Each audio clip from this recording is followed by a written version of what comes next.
To Edinburgh now, because the Chancellor George Osborne has been making a major speech about Scotland's future.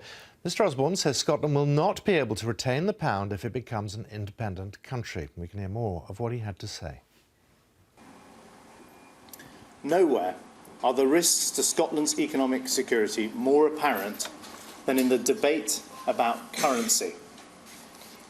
Last year, the Chief Secretary and I came to Glasgow to share the rigorous and objective analysis the Treasury had done on the question of Scotland's future currency.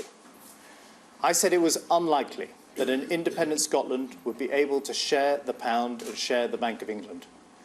Today, I'm here in Edinburgh to consider with you further rigorous and objective analysis by the Treasury, which builds on that work and draws on what we have learnt in the last year. Alongside this analysis, I'm also taking the exceptional step of publishing the internal advice I've received from the Permanent Secretary to the Treasury, Sir Nicholas Macpherson. Since I spoke last April, the SNP's government proposal for sharing the UK pound has been questioned by one independent economist after another, including by Diane Julius, a distinguished former member of the Monetary Policy Committee, and John Kay, one of Alex Salmond's former economic advisers. Many prominent supporters of the Yes campaign have raised doubts about the nationalist plan, from Jim Sillars, the former deputy leader of the SNP, to Dennis Canavan, chairman of the Yes Scotland, and Patrick Harvey, the leader of the Scottish Green Party. Businesses and financial services have started to speak out. Last week, the president of the UK Chamber of Shipping and the chief executives of Scottish Financial Enterprise, of Simmons & Co. and of Sainsbury's all expressed their concerns. The American chief executive of one of the biggest investors in Scotland, BP, said that the huge unanswered questions over the currency and the economic policies of an independent Scotland could put big investments in this country at risk. And now, my two predecessors as Chancellor, the current Chief Secretary, the Shadow Chancellor, the Scottish Secretary and the First Minister of Wales, all from different political parties to me, have raised the same questions I raised almost a year ago. But perhaps no contribution has been more decisive and unquestionably independent than that offered by the Governor of the Bank of England when he spoke about the currency union here in this city 2 weeks ago.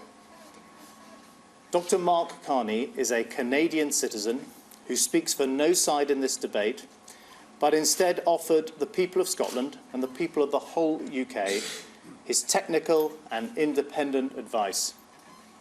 And today, I want to pick up where the Governor's speech left off.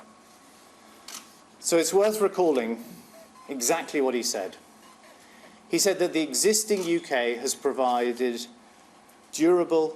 to be durable and efficient. He said that we would need to consider carefully what the economics of currency unions suggest are the necessary foundations for a durable union, particularly given the clear risks if these foundations are not in place. And he warned us of the risks that could arise if an independent Scotland tried to stay in a currency union with the UK without both nations ceding significant sovereignty, not only over banking, but also over spending and tax decisions. And in the face of these questions posed by the Bank Governor, what have the SNP government said? They have simply asserted it's a common sense proposition. Wrong. Common sense is when you've got something that works really well already. You don't throw it away. You don't replace it with something that certainly won't work as well. And you certainly don't embark on a high-risk experiment that may not work at all. And have the SNP engaged in the technical arguments the Governor made? No. Have they attempted to offer answers to the questions he posed? No. We've had nothing more than confusion, wild assertion, and empty threats. Let me deal with this so-called response before we get into the real economic issues. First of all, the SNP says it is as much Scotland's pound as the rest of the UK's. They are like the angry party to a messy divorce. But the pound isn't an asset to be divided up between two countries after a breakup as if it were a CD collection. The value of the pound doesn't lie in the paper and the ink that used to print it. The value of the pound lies in the entire monetary system underpinning it, a system that includes the Bank of England and the tens of millions of UK taxpayers who stand behind that financial system.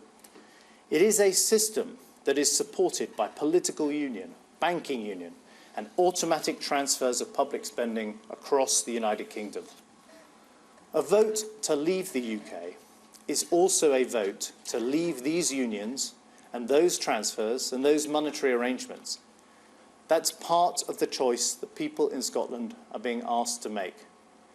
There's no legal reason why the rest of the UK would need to share its currency with Scotland, as the Treasury's publication today clearly shows. So when the nationalists say the pound is as much ours as the rest of the UK's, are they really saying that an independent Scotland could insist that taxpayers in a nation it had just voted to leave had to continue to back the currency of this new foreign country, had to consider the circumstances of this foreign country when setting their interest rates, stand behind the banks of this foreign country as a lender of last resort, or stand behind its foreign government when it needed public spending support? That is patently absurd. If Scotland walks away from the UK, it walks away from the UK pound.